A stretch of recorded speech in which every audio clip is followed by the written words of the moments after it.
Gauzak apur bat konplikatu dira. Bizitzea ez aldo arriskutsua. Piztiari begiak ikusi dizkiogu. Izurri berriak ekarri digu kabitu ezina.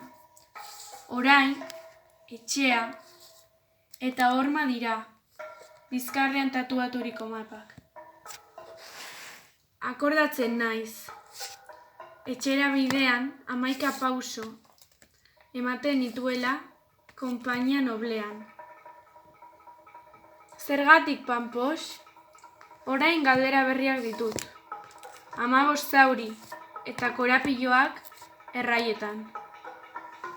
Hau da ene ondasun guztia. Piano gainean gosaltzea, etxeko hautsa eta hautsaren kronika. Baina bihotzak dio, han goitik itsaso ikusten da. Gau ilunekoak neguko argiak dira, eta zeru horiek ez dira ezinezko maletak. Eta handi gutxira gaur, han izanik ona naiz. Ezer baino lehen, etorkizuna egunero hasten delako.